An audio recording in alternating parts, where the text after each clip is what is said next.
বিএনপির acting chairman জনাব তারেক রহমানের স্বদেশে বাংলাদেশে ফিরে আসার যে আয়োজন ছিল এবং সেই আয়োজনকে কেন্দ্র করে বাংলাদেশের সুশীল সমাজের সদস্যরা এবং গণমাধ্যম যেই লেভেলের যেই ধরনের আচরণগুলো করেছেন সেটা রীতিমতো মানে ভীতিকর এবং আগামী দিনের জন্য ভয়ঙ্কর মনে হয়েছে আমার কাছে আর কি।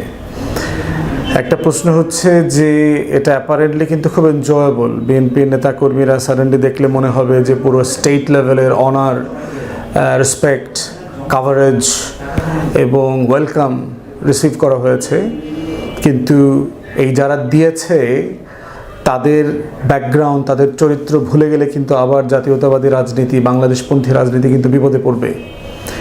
শুধুমাত্র 2001 থেকে 6 সালের সময়টা মনে রাখেন এবং সেই সময়টাতে বিএনপির যে জোট সরকার ছিল সেই জোট সরকারের বিরুদ্ধে, জিয়া পরিবারের বিরুদ্ধে, বেগম জিয়ার বিরুদ্ধে এবং তারেক রহমান, হাওয়া ভবনকে নিয়ে যেই সম্মতি উৎপাদন করা হয়েছে যে হ্যাঁ, শহীদ প্রেসিডেন্ট জিয়াউর রহমানকে পাকিস্তানের চর বলা যায়, সে মুক্তিযোদ্ধা না, সে দালাল, এটা বলা যায়।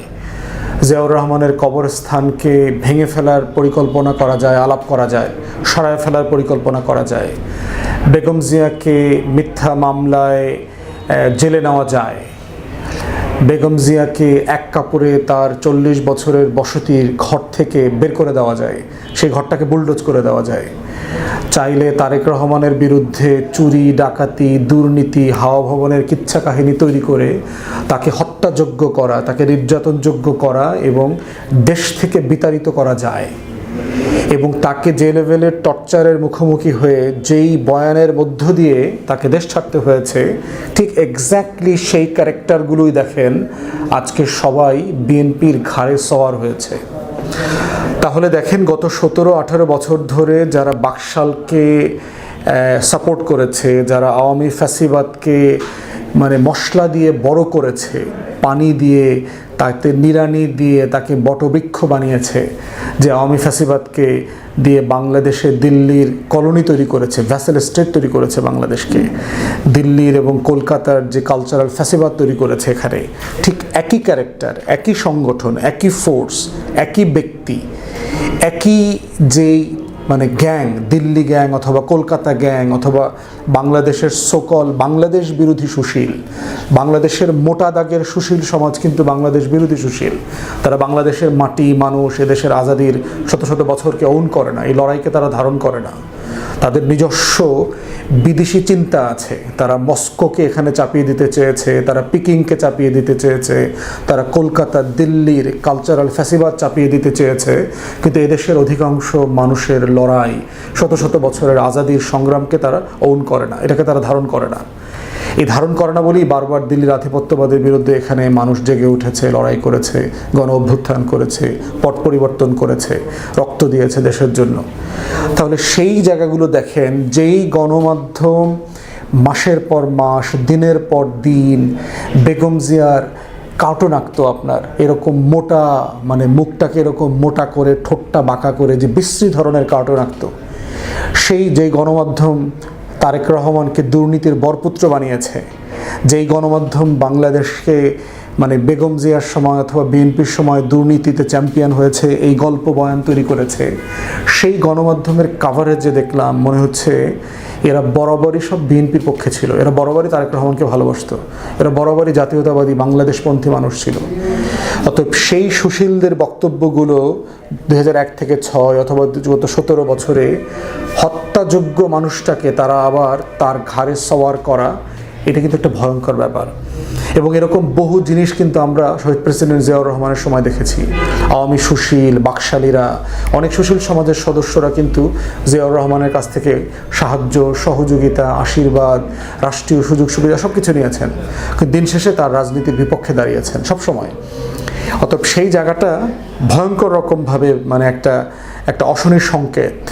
এবং যারা বিএনপির নেতৃস্থানীয় ব্যক্তি আছেন, বিশেষ করে বিএনপির ভিতরে জিয়া পরিবার এবং তারেক রহমান, আপনাকে খুব সিরিয়াসলি মাথায় নিতে হবে এই যে কৃত্রিম ভালোবাসা, মহব্বত, যারা আপনার আজন্ম শত্রু, যারা বাংলাদেশের শহীদ জিয়ার দিল্লির আধিপত্যবাদ বিরোধী রাজনীতির যে শত্রু, সেই মানুষগুলো কেন সাডেনলি আপনার বন্ধু হিসাবে আপনার সামনে এসছে?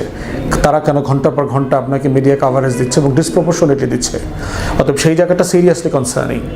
এবং একইভাবে দেখলাম যে দিল্লি এবং কলকাতার পত্রিকাগুলো প্রায় একই লাইনে, একই মার্জিনে এই কথাবার্তাগুলো বলছে। দ্বিতীয়ত হচ্ছে যে সুশীল সমাজ এবং গণমাধ্যম যে আচরণটা করেছে, এরা তাদের আসলে পেশাদারিত্বের মধ্যে পড়ে কিনা? আমার কাছে মনে হয়েছে যে না, পেশাদারিত্বের মধ্যে পড়ে না। এবং এই যে একটা পেশাদারিত্ব ক্ষুণ্ণ করে সাংবাদিকতা করা, যেটা আওয়ামী আমলে আমরা দেখেছি যে গণমাধ্যম দালালি করতে করতে, চাটুকারিতা করতে করতে, চামচামি করতে করতে এত নিচে নেমে গেছে যে বাংলাদেশের সংবাদ মাধ্যম, টেলিভিশন, গণমাধ্যমের উপরে মানুষের আস্থা চলে গেছে। বিটিভিকে মানুষ বাতাবি লেবুর টেলিভিশন বলতো। কেন মানুষ ইনক্রিজিংলি সোশ্যাল মিডিয়ার দিকে ধাবিত হচ্ছে? কারণ মানুষ এই জিনিসগুলো দেখতে পছন্দ করে না, তারা এগুলোর জন্য প্রস্তুত না। এই দালালি, চামচামি, যেভাবে আমরা দেখেছি না, বিটিভির সাংবাদিকরাও স্বায়ত্তশাসন বিরোধী মিছিল মিটিং করতেছে। তারা স্বায়ত্তশাসন চায় না। আমরা তাদেরকে স্বাধীনতা দিতে চাই বলে লড়াই করেছি, কিন্তু তারা স্বায়ত্তশাসন চায় না, তারা স্বাধীনতা চায় না, তারা গোলামিত্ব চায়। তো সেই বাস্তবতায় এই যে সাংবাদিক গোষ্ঠী এবং গণমাধ্যমের নেতা মালিকরা, নোয়াবের অমুক তমুক গান গাওয়া লোকরা হাসিনাকে যে সার্ভিস দিয়েছে, সাডেনলি পুরো 360 ডিগ্রি ঘুরে গিয়ে এখন তারেক রহমান এবং বিএনপিকে সে সেবা দেওয়া শুরু করছে। এর মাধ্যমে কিন্তু গণতন্ত্র এবং গণমাধ্যম দুটাই কিন্তু হুমকির মুখোমুখি পড়বে। এবং এটার মধ্য দিয়ে যেটা হবে, আবার একটা নতুন ফ্যাসিবাদ কায়েমের সম্ভাবনা তৈরি হবে। এত বেশি চাটুকারতার কারণে যেটা হচ্ছে, বিএনপিকে এবং তারেক রহমানকে জনবিচ্ছিন্ন করে ফেলবে। কারণ তারা এমন কিছু খবর সারাদিন তাকে ফিট করবে যেটা জনবিচ্ছিন্ন, যেটা জনগণের মনের কথা না। অতএব সেই জায়গাতেও বিএনপির পলিসি মেকার এবং তারেক রহমান আপনাকে পার্টিকুলারলি সতর্ক থাকতে হবে যে এইটা কোনোভাবে কাম্য না। তৃতীয়ত হচ্ছে সিকিউরিটি ইস্যু। সার্টেনলি আমরা বরাবরই বলেছি যে তারেক রহমানের নিরাপত্তার ঝুঁকিটা প্রচণ্ড রকম আছে এবং এটা কোনোভাবে হেলা করার সুযোগ নাই। সিরিয়াসলি নিতে হবে, রাষ্ট্রকে দায়িত্ব নিতে হবে। কিন্তু এইটার একটা ফ্লিপ সাইডও আছে যে এই পরিমাণ স্টেট সিকিউরিটি এবং প্রোটোকল আপনাকে জনবিচ্ছিন্ন করে দেয় কিনা, আপনি জনতার নেতা হতে পারবেন কিনা এটা করে। শহীদ প্রেসিডেন্ট জিয়াউর রহমান যেভাবে এলাকায় মহল্লায় গিয়ে খাল কেটেছেন, পাহাড়ে গিয়েছেন, মানুষের সাথে বসে চা খেয়েছেন, একটা ট্রাউজার আর টি শার্ট সানগ্লাস পরে, আপনি সেটা করতে পারবেন কিনা? এই যে সিকিউরিটির বেড়াজাল আছে, এটার প্রয়োজনীয়তার সাথে এটার নেতিবাচকতাটাও আপনাকে মাথায় রাখতে হবে, যেন আপনি জনবিচ্ছিন্ন না হয়ে যান, আপনি তৃণমূল থেকে আলাদা না হয়ে যান। আপনার কর্মীটা, সেই গ্রামের কর্মীটা যে 2 দিন ধরে ট্রাভেল করে হেঁটে মাইলের পর মাইল এই শীতের সকালে আপনার রিসেপশনে এসছে, তার মনের কথাটা যেন আপনি শুনতে পারেন। অতএব সেই জায়গাটাও ক্রিটিক্যালি আপনাকে রাখতে হবে। তা না হলে একটা জুজুর ভয় এনভায়রনমেন্ট কিন্তু আপনাকে জনমানুষ থেকে আলাদা করে দেবে, বিচ্ছিন্ন করে দেবে। তাই নিরাপত্তার প্রয়োজনীয়তা যেমন আছে, ঠিক একইভাবে এই জনমুখী তার যে প্রয়োজনীয়তা সেটাও বিবেচনায় নিতে হবে। সব মিলে আমার কাছে মনে হয়েছে যে তাকে এবং তারেক রহমান যেগুলো বলেছেন, খুব গুরুত্বপূর্ণ কথা বলেছেন, দেশের স্বপ্নের ব্যাপারে বলেছেন। এবং আমরা সবাই চাই রাজনৈতিক দলগুলোর পক্ষ থেকে, গণমাধ্যমের পক্ষ থেকে আগামী দিনের government in waiting, potential prime minister, তার কাছ থেকে এগুলো সিরিয়াসলি বিশ্লেষণ আসতে হবে, কথা বলতে হবে। এবং যেহেতু তারেক রহমান লম্বা সময় দেশের বাইরে ছিলেন, একটা ম্যাচিউর ডেমোক্রেসিতে থেকেছেন 17-18 বছর ধরে, সেখানে ক্রিটিক্যালি সব কিছুকে দেখা, এক্সপোজড হওয়া, চ্যালেঞ্জড হওয়া এবং এটার মধ্য দিয়ে নতুন প্রজন্মের রাজনীতির স্বপ্ন আকাঙ্ক্ষা, যেটা জুলাই গণঅভ্যুত্থানের মধ্য দিয়ে এসছে, সেটা যেন বাস্তবায়নের পথে আমরা এগোতে পারি। এইটা একটা গুরুত্বপূর্ণ জায়গা। এবং এইটার মধ্য দিয়েই যেন বাংলাদেশ বিনির্মাণের সংস্কারের যে আলাপটা আমরা বারবার তুলেছি, সেটা যেন চালু হয়। সর্বশেষ যেটা কথা, সেটা হচ্ছে যে বাংলাদেশে নির্বাচনের তফসিল ঘোষণা হয়ে গেছে এবং বিভিন্ন জায়গায় আমরা দেখতে পাচ্ছি যে বিভিন্ন রাজনৈতিক দল কোনো না কোনো ফর্মে প্রচারণা চালাচ্ছেন, তফসিলের যে আচরণবিধি আছে সেগুলো লঙ্ঘন করছেন। এবং জনাব তারেক রহমান এবং বিএনপি নেতাদেরকে এই ব্যাপারে রাষ্ট্রকে সাহায্য করা এবং অন্যান্য রাজনৈতিক দলকে সাহায্য করার অংশ হিসাবে এই জায়গাটা আচরণবিধি মেনে চলার ব্যাপারে সর্বোচ্চ সহযোগিতা দরকার।